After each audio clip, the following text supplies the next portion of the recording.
अपने आई से 9% गिर चुका है ये आईपीओ मुझे भी लगा था। मैंने क्या किया, सब डिटेल में डिस्कस करते हैं, but disclaimer, no buy sell recommendation, only sharing for education purpose. अपने एडवाइजर पूछना तो जो भी करना, मैं सेबी रजिस्टर्ड नहीं हूँ। ठीक है, अब यहाँ पे शुरू करते हैं। सबसे पहले मैं एक चीज क्लियर करता हूँ, जब भी मुझे कोई आईपीओ लगता है मैं एक स्ट्रेटजी फॉलो करता हूँ जिसको हम बोलते हैं स्टॉप लॉस ट्रेल करना, एसटी बेसिकली। ठीक है, स्टॉप लॉस ट्रेल क्या होता है कि जैसे मान लो थोड़ा आईपीओ ऊपर गया, अपना स्टॉप लॉस भी थोड़ा ऊपर गया, थोड़ा और ऊपर गया वो स्टॉप या आईपीओ, ठीक है, मेरा स्टॉप लॉस भी और ऊपर आ गया, और एक टाइम आता है जहां पे वो गिरने लगता है और मैं यही कहीं निकल जाता हूं।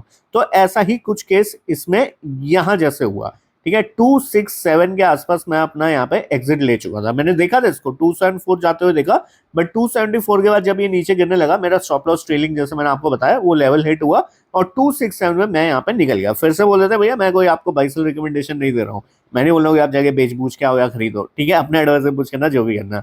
सबसे पहले मैं एक चीज क्लियर करता हूँ, देखो ये लो बहुत इंपॉर्टेंट था। मैंने ये आपको हर बार सिखाया भैया, जो भी आईपीओ में नया लो लगता है वो बहुत इंपॉर्टेंट होता है। अगर वो लो टूटता है तो वहां से जो है गिरावट का सिलसिला चालू हो जाता है। ठीक है, अब यहाँ पे क्या हुआ, ये लेवल ड्रॉ करो आप। ठीक है, यहाँ पे क्या हुआ, यहाँ पे गिरा, ठीक है, उसका काफी टाइम यहाँ पे रुका नीचे जाने के लिए ओब्वियसली, और उसका फाइनली ये डॉ डाउन आ गया। अब आज का लो जो है ये भी बहुत इंपॉर्टेंट हो जाएगा। अब आज का अगर मैं लो की बात करूं, ये लो है आपका ये 244 पॉइंट समथिंग है, तो मोटा मोटा 244 आप पकड़ लो। ठीक है, 244 एक इंपॉर्टेंट लेवल है।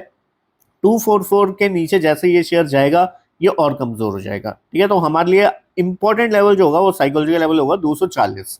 ठीक है, अगर आपके पास ये शेयर अभी भी है, अब देखो यहाँ से दो केस होते हैं, एक होता है भैया हमारा शॉर्ट टर्म का व्यू है, ठीक है, एक होता है कि नहीं नहीं यार हमारा तो लॉन्ग टर्म का व्यू है। ठीक है, मैं जो आईपीओ जिस भी आईपीओ में अप्लाई करता हूँ, मेरा प्योर प्योर यहाँ पर जो मूड रहता है भैया शॉर्ट टर्म का। मैं कभी भी आईपीओ को लॉन्ग टर्म के लिए नहीं ले जाता हूँ, उसके पीछे रीजन है, लॉजिक है, मैं बताता हूँ। होता क्या है कि 10 आईपीओ अगर खुले हैं, 10 में से 7 आईपीओ मैंने देखा भैया धोखा देते हैं लॉन्ग टर्म में। ठीक है, 3 अच्छा भी चलते हैं, 3 ऐसे होते हैं भैया मल्टी बैगर ही बनते हैं फिर वो सीधे।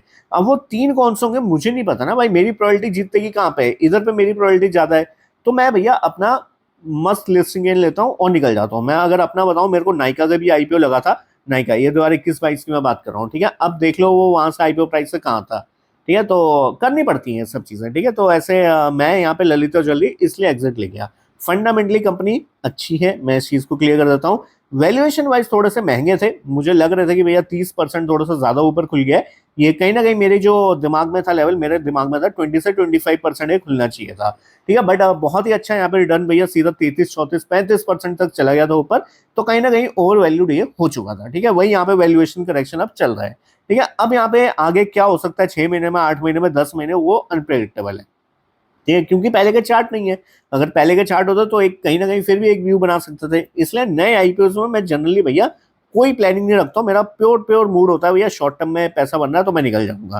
ठीक है, अब मैं अपनी स्ट्रेटजी आपके साथ डिस्कस कर दे रहा हूँ। मेरी स्ट्रेटजी बहुत सिंपल है। अगर मेरे पास ये आईपीओ अभी भी होल्ड होता, वैसे तो मैं बेच के निकल गया हूँ, मैंने क्लियर कर दिया 267 में निकल गया हूँ, बट मान लो इन केस अगर मेरे पास ये अभी भी होता, तो मैं क्या करता, 240 के आसपास थोड़ा सा अपने स्टॉप लॉस वगैरह लगाता, और अपने फाइनेंशियल एडवाइजर से पूछ के ही यहाँ पे एग्जिटिंग का प्लान करता अगर ये लेवल टूट जाते तो। ठीक है, मेरा ये प्लान बैठता। और दूसरा मैं यहाँ पे बता देता हूँ, अगर ये शेयर दोबारा से ऊपर जाने लगता है और ये हमारा आईपीओ बेस ब्रेकआउट होता है अगर 274 का, ठीक है, यहाँ पे प्रॉपर अगर ऐसा कप टाइप का बनता है और 274.4 जो ये लेवल है, मोटा मोटा पकड़ लो आप 275। ठीक है, 275 ले लो मोटा मोटा दिमाग में। 275 के ऊपर अगर इस शेयर का ब्रेकआउट आता है, मैं यहाँ पे एक ट्रेड प्लान करूंगा।